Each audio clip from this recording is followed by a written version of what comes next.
Chapter 37. The Majesty of Narasimha. Om Shri Ganeshaya Namaha. Kashyapa and Diti had two valiant sons. Since they were conceived in the evening, the two sons of Diti became extremely cruel. They observed austere penance for 1,000 years and pleased Brahma. He manifested to grant a boon. They asked for a boon by which they could never be killed by any being. Granting these boons, Brahma returned to his abode. They forgot to include the period of dusk and dryness, wetness in their boon. Because of this shortcoming, their fate was sealed. With the prowess acquired from the boon, both the Daityas conquered the three worlds. The elder brother, Hiranyakashipu, became the sovereign king. He did not have any enemies. He despised the path of Yajna karma. He started harassing Devas and Brahmins. He was addicted to wine and women. In the absence of yajnas and yagas, Devas faced starvation. Oblations offered are the food of the Devas. So, Indra and other Devas appointed Brahma Deva as their leader and took refuge with Vishnu. At that time, Vishnu assumed the fierce and terrifying form of Narasimha, man-lion, face of a lion and body of a man. He entered the city of the Daitya king spewing fire. Hiranyakashipu had asked for the following boon: "Please let me not meet death from any of the living entities created by you. Grant that I will not die within any residence or outside any residence, during the daytime or at night, nor on the ground or in the sky. Grant that my death not be brought by any being other than those created by you, nor by any weapon, nor by any human being or animal. Grant that I may not meet death from any entity, living or non-living. Grant further that I cannot be killed by any demigod or demon, or by any great snake from the lower planets. Since no one can kill me in the battlefield, I have no competitor. Therefore, grant me the benediction that I too may have no rival.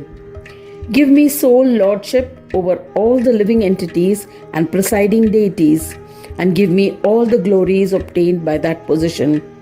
Furthermore, give me all the mystic powers attained by long austerities and the practice of yoga, for these cannot be lost at any time."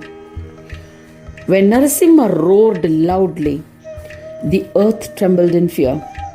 The frightened Daityas alerted Hiranyakashipu about his arrival.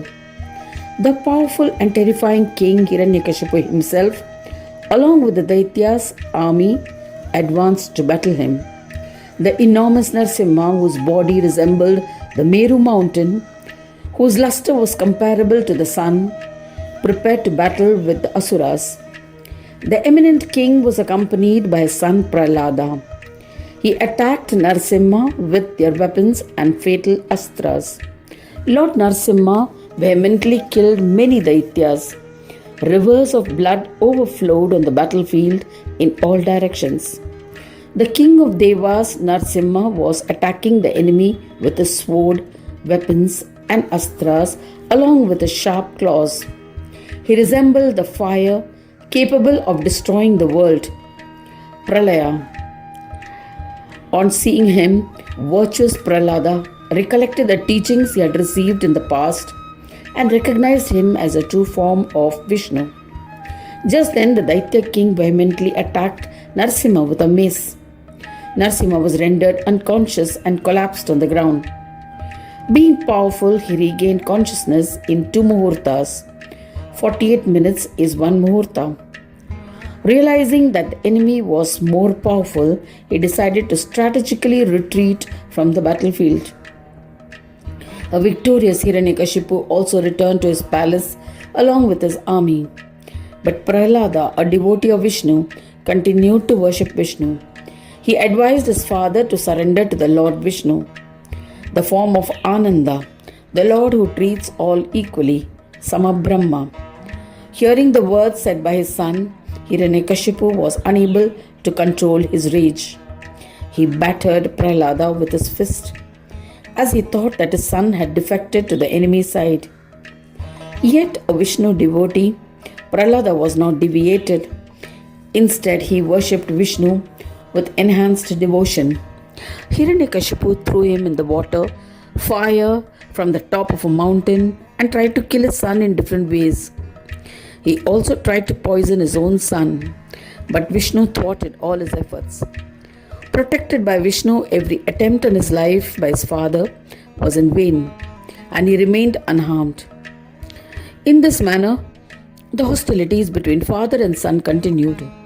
I shall narrate what Narasimha did while these events were unfolding.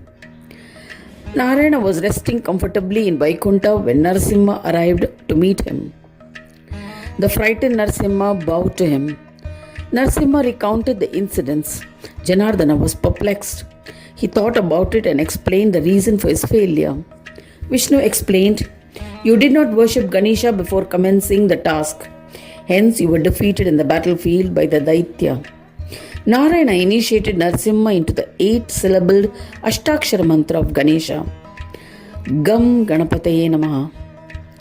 Narasimha retreated to a forest and meditated on the mantra in his heart without consuming any food. He commenced austere penance. After 1 year, pleased with his penance, Vighnesha manifested to meet his ardent devotee and grant a boon. Narasimha bowed to Vighnesha and paid his respects by reciting the Ganesha Sukta to extol him. He said, "O Lord of Lords, please grant me unwavering devotion. Also, bless that I may emerge victorious in a battle with Hiranyakashipu." Ganesha said, "Tathastu, so be it," and disappeared. Narasimha was filled with joy. He left to kill the Daitya. At that moment, Hiranyakashipu advanced towards Prahlada with a sword in hand, intending to kill him. Prahlada contemplated on Vishnu. Vishnu assumed the form of Narasimha, who appeared like an incarnation of death itself, and manifested. He slapped Hiranyakashipu. The Daitya king fell unconscious, but he regained consciousness soon, and the mighty Asura, wielding his mace, battled with Narasimha along with the Daitya warriors. Just at that moment, a number of other Narasimhas manifested from the body of Narasimha. They fought with the Daitya army with swords and mutilated the army of Hiranyakashipu. Thereafter, at dusk, neither day nor night, an infuriated Kashyapa placed Hiranyakashipu on his lap, neither on the earth nor in the sky, tore him with his claws, which are neither wet nor dry and not a shastra or astra. The form of a lion, Hari, ripped him open with his nails. Nails are neither dry nor wet. Thus the Daitya king was killed. All the Devas extolled and prayed to Narasimha wholeheartedly. In this manner, while being praised, Narasimha, an incarnation of Vishnu, contemplated on Ganapa and disappeared. Devas also returned to their abodes.